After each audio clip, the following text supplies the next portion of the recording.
এক গরমের দুপুর, রোদে চারপাশ যেন পড়ছে। একটা কাক, ছোট্ট, কালো, খুব পিপাসার্ত। সে উড়ছে অনেক দূর, অনেক খোঁজাখুঁজি, কিন্তু কোথাও পানি নেই। সে ক্লান্ত, কিন্তু থেমে যায় না। হঠাৎ সে একটা বাড়ির পাশে একটা মাটির হাঁড়ি দেখতে পেল। তার চোখে এক চিলতে আশা জ্বলল। সে দ্রুত উড়ে গিয়ে হাঁড়ির কাছে এলো, কিন্তু হাঁড়ির ভেতরে পানি আছে ঠিকই, কিন্তু খুবই নিচে।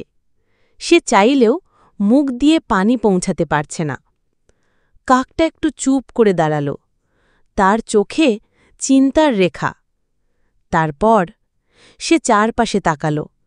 পাথর, ছোট ছোট নুড়ি কুড়িয়ে আনল। একটা, দুইটা, তিনটা, একে একে হাঁড়ির মধ্যে ফেলতে লাগল। পানির স্তর ধীরে ধীরে ওপরে উঠতে লাগল। আরও পাথর, আরও। অবশেষে পানি উঠে এলো ওপরে। কাকটা মুখ বাড়িয়ে দিল, চুম করে পানি খেল। কি শান্তি, কি আনন্দ! তার চোখে হাসি। সে মাথা উঁচু করে আকাশে উড়ে গেল। ভালো থেকো শিশু বন্ধুরা। আগামীকাল আবার দেখা হবে নানির গল্প ঘরে।